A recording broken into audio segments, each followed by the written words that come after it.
देखिए, मैं तो वाज़ेह तौर पर कहना चाहता हूँ कि इंतहाई बदअखलाक़ी और कमज़र्फ़ी का मुज़ाहरा किया जा रहा है और एक इंसानी मसला है, उसे मुकम्मल फराखी के साथ गैर मशरूत तौर पर उनको मुल्क से इलाज के लिए बाहर जाने दिया जाए।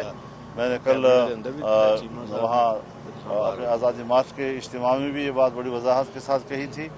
इसके अलावा मैं एक और बात कहना चाहता हूँ कि हम आज़ादी मार्च को जारी रखे हुए हैं और एक इज्तिमा की बजाय अब मुल्क भर में इज्तिमात का सिलसिला शुरू हो गया है और पाकिस्तान के तकरीबन तमाम बड़ी शाहराहों पर इस वक्त कारकुन और उनके साथ अवाम जमा होते जा रहे हैं और उनको ये वाज़ेह हिदायत दी गई हैं कि आपने मुसाफिरों का भी ख्याल रखना है, एम्बुलेंसेस का, मरीज़ों का, अगर कोई मैयत जा रही हो, और वहीं पर एक ऐसी कमेटी तश्कील हो कि इमरजेंसी का फ़ैसला कर सके और लोगों को जो रिलीफ चाहिए उस मौके पर दी जा सके।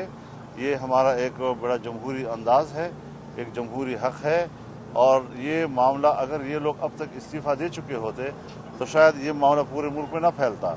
तो लिहाजा मुल्क में फैल चुका है, अब मज़ीद इसको किसी और ख़राबी की तरफ न ले जाया जाए, तशद्दुद की तरफ न ले जाया जाए। हमने 15 मिलियन मार्च करके भी साबित कर दिया कि हम गैर मुतशद्दिद लोग हैं और हम बड़े पुरअमन लोग हैं। हमने इस 27 तारीख़ से यहाँ 31 तारीख़ तक पहुँचने और 31 तारीख़ से फिर 13 नवंबर तक यहाँ पहुँचने में जो किरदार अदा किया, जो पुरअमन और नज़म अदा किया, ये पूरे मुल्क में इंशाअल्लाह इसका मुज़ाहरा होगा और इसी पर हम कायम व दायम हैं। और हम सूबाई हुकूमतों से भी कहना चाहते हैं, हम ज़िली सतह की इंतज़ामिया से भी कहना चाहते हैं कि वो इंतहाई एहतियात का साथ दे और हमारे लोग भी मुकम्मल तौर पर पुरअमन रहें।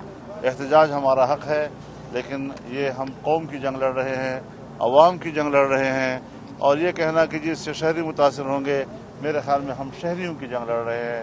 उनकी आवाज़ हैं।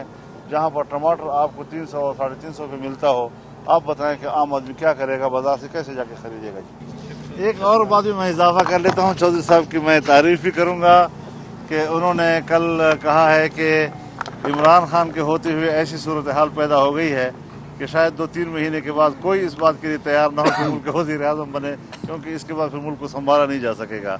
इतना करो कि अगले भी फिर मुल्क को कम से कम संभाल सके जी। बहुत शुक्रिया।